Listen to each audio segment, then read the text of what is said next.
नमस्कार, तुम्ही पाहत आहात जय चौधरी क्रिएटर. इतिहास, शौर्य आणि सामाजिक न्यायाचे धागे उलगडणारे तुमचे हक्काचे व्यासपीठ. आज आपण एका ऐतिहासिक भेटीबद्दल जाणून घेणार आहोत, ज्या भेटीने भीमा कोरेगावच्या जयस्तंभाला नव्या युगाची आणि आत्मसन्मानाची प्रेरणा दिली. तुम्हा सर्वांचे स्वागत आहे भाग क्रमांक 11. अशाच प्रकारच्या नवनवीन गोष्टी आणि अर्थपूर्ण माहितीसाठी जय चौधरी क्रिएटर या चॅनलला सबस्क्राईब करा आणि इतरांनाही सांगा. डॉक्टर बाबासाहेब आंबेडकरांची पहिली भेट 1927. भीमा कोरेगावचा विजयस्तंभ अनेक दशके केवळ लष्करी शौर्याचे प्रतीक म्हणून उभा होता, परंतु 1 जानेवारी 1927 रोजी या स्तंभाला मिळालेल्या भेटीने या स्तंभाचा अर्थ सामाजिक क्रांतीचे प्रतीक म्हणून कायमचा बदलून टाकला. बाबासाहेबांनी जयस्तंभाला भेट देण्याचे कारण: एक, प्रेरणा स्रोत. डॉक्टर बाबासाहेब आंबेडकरांनी या स्तंभाला भेट दिली कारण त्यांच्यासाठी हे ठिकाण अन्यायाविरुद्ध लढणाऱ्या आणि आत्मसन्मानासाठी प्राणार्पण करणाऱ्या महार सैनिकांचे श्रद्धास्थान होते. 2, गौरवाचे प्रतीक. अस्पृश्य मानल्या गेलेल्या समाजाने देशासाठी शौर्य गाजविले हा गौरवशाली इतिहास आपल्या समाजाला सतत आठवण करून देण्यासाठी बाबासाहेबांनी या ठिकाणी येऊन आदरांजली वाहण्यास सुरुवात केली. 3, जागरूकता. या भेटीमुळे जयस्तंभाचे महत्त्व केवळ इंग्रजी लष्करी नोंदीपुरतं मर्यादित न राहता दलित समाजाच्या आत्मसन्मान चळवळीचा तो केंद्रबिंदू बनला. अस्पृश्य समाजासाठी या स्तंभाचे महत्त्व आणि प्रेरणा. भीमा कोरेगावचा जयस्तंभ अस्पृश्य समाजासाठी एक अनमोल आणि प्रेरणादायक स्मारक आहे. आत्मसन्मानाची लढाई. या स्तंभाने समाजाला हे शिकवले की शौर्य आणि निष्ठा कोणत्याही जाती धर्माच्या बंधनात अडकलेली नसते.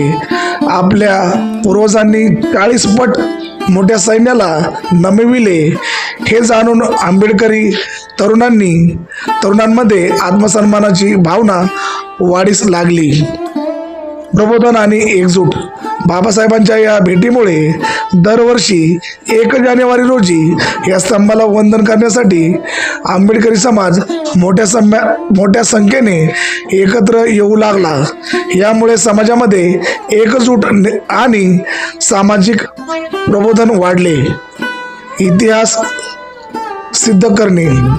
बाबासाहेबांनी या भेटीतून इतिहास समाजासमोर मांडला की ज्या अस्पृश्य मानले जाते तेच देशासाठी लढणारे खरे शूरवीर होते. डॉक्टर आंबेडकरांनी 1927 मध्ये टाकलेले हे पाऊल म्हणजे सामाजिक विषमतेच्या लढाईतील एक निर्णायक घोषणा होती. समाज प्रबोधनाचा कार्यक्रम. जयस्तंभाची प्रेरणा घेऊन आता आपण डॉक्टर बाबासाहेब आंबेडकरांनी दिलेल्या अत्यंत महत्त्वाच्या संदेशावर चर्चा करूया.